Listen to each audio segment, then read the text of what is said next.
Ya, pemirsa, sebuah pesawat KC-135 stratotanker Angkatan Udara Amerika Serikat melakukan pengisian bahan bakar untuk jet tempur F-16 di tengah patroli udara di Timur Tengah.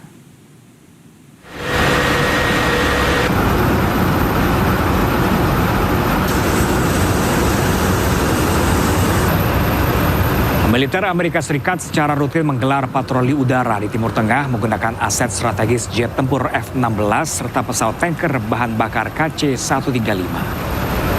Patroli ini guna mengawasi jalur pelayaran vital, merespon ketegangan dengan Iran dan mengamankan pangkalan Amerika Serikat di Timur Tengah. Selain itu, pengoperasian jet tempur F-16 yang didukung pesawat tanker untuk memperpanjang jangkauan patroli di sekitar Selat Hormuz.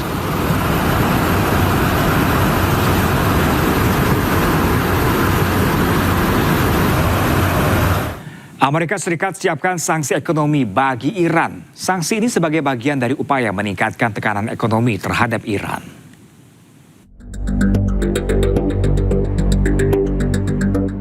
Perang antara Amerika Serikat dengan Iran memasuki babak baru. Setelah sebelumnya saling serang, kini kedua negara bersiap perang ekonomi. Amerika Serikat akan menyiapkan sanksi ekonomi baru terhadap Iran. Rencananya, sanksi baru akan diumumkan oleh Menteri Keuangan Amerika Serikat, Scott Bessent, hari ini. AS menyebut langkah ini sebagai bagian dari isolasi ekonomi terkoordinasi terbesar dalam sejarah dunia. Sebelumnya, Presiden Amerika Serikat Donald Trump juga sempat menyebut sanksi akan dijatuhkan sampai Iran mau menghentikan proyek nuklirnya. Trump juga mendesak sekutu Amerika Serikat dan negara lain untuk menghentikan hubungan bisnis dengan Iran. Sebelumnya, AS dan Iran menandatangani memorandum kesepahaman Islam Abad pada 18 Juni. Perjanjian ini sempat mengakhiri operasi militer dan membuka jendela waktu 60 hari untuk negosiasi penyelesaian akhir.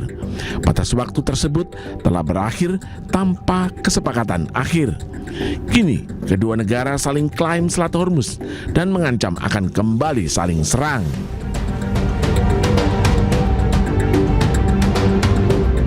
Menteri Luar Negeri Iran Abbas Araghchi menanggapi santai ancaman sanksi ekonomi Amerika Serikat. Araghchi tekankan Iran sudah biasa hadapi isolasi ekonomi.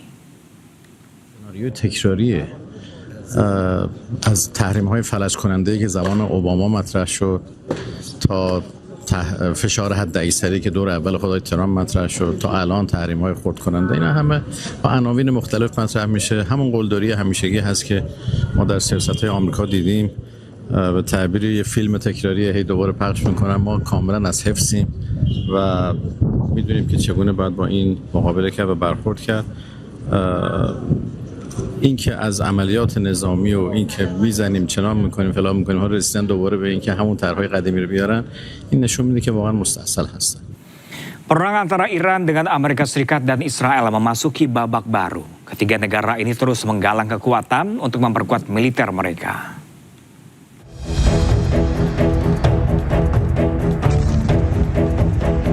Perang Timur Tengah semakin meluas. Ketiga negara yang terlibat, Amerika Serikat, Israel, dan Iran, saling menggalang kekuatan. Iran merangkul sejumlah negara tetangga. Oman menjadi salah satu negara yang mendukung Iran menguasai Selat Hormuz. Kini, Iran mendekati Irak. Iran mengajak Irak untuk bersama-sama menghancurkan pangkalan militer Amerika Serikat di Timur Tengah. Presiden Amerika Serikat Donald Trump pun murka. Presiden AS Donald Trump mengancam akan membombardir Oman jika menghalangi upaya pembukaan kembali Selat Hormuz. I mean, we control it. We control it with the blockade. We have a blockade. We control it with the blockade. And I like the idea of declaring it a territory. We have total control over the strait. Meski kondisi terus memanas, namun Pakistan terus mendorong Amerika Serikat dan Iran ke meja perundingan. Namun hingga kini belum ada kesepakatan antara keduanya.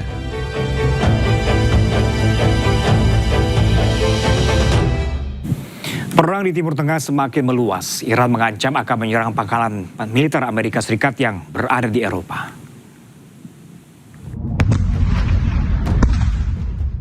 Iran mulai pertimbangkan serangan terhadap fasilitas militer Amerika Serikat di Eropa. Nantinya, serangan akan difokuskan pada fasilitas militer AS di Eropa bagian selatan dan tenggara. Tindakan ini akan diambil bila AS terus menyerang Iran. Salah satu yang menjadi target adalah Bulgaria yang telah menyetujui penggunaan pangkalan udara Besmer untuk pesawat pengisian bahan bakar AS. Bulgaria pun telah bersiap menghadapi serangan Iran. Отношение на базата в Безмер, координирано с Министерството на отбраната и под ръководството на министър-председателя сме предприели всички възможни мерки, включително сме се подсигурили като мерките, които сме предприели са за много по-високо ниво на заплаха от тази, която реално се докладва по линия на службите и постъпващата информация. Следим постоянно ситуацията и процесите и ще продължаваме да прилагаме мерки, които са изпреварващи и са в много по-голяма степен така интензивни спрямо нивото на информацията за заплаха към момента. Tak hanya itu, serangan yang menewaskan 3 personel militer AS menjadi bukti kemampuan Teheran menyerang target dalam jarak jauh. Uni Emirat Arab pasang sangkar raksasa di sekeliling tangki minyak. Sangkar dipasang untuk melindungi dari serangan drone.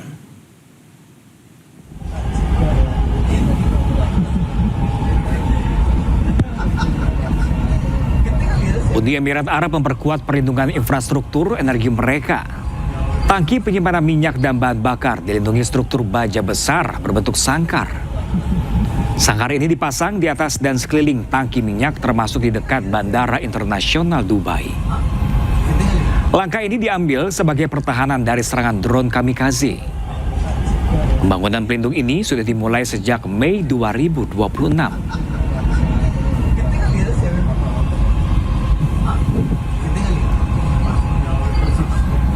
Serangan drone Rusia ke mall di Kryvyi Rih, Ukraina menewaskan 16 orang dan melukai 130 orang, termasuk 23 anak-anak.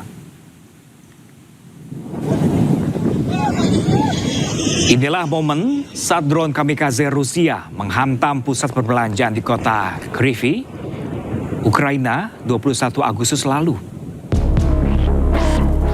Dua serangan beruntun ini menargetkan kampung halaman Presiden Ukraina, Volodymyr Zelensky.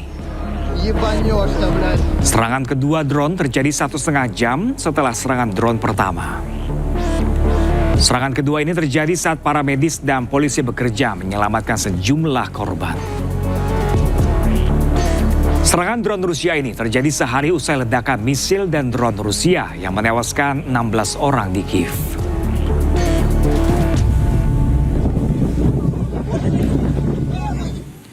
Sementara itu, pemirsa, Angkatan Udara China mengerahkan sejumlah pesawat tempur untuk menggelar latihan militer di benua Afrika. Pesawat tanker YY-20A dan 2 jet tempur J-16 lepas landas dari China menuju Mesir.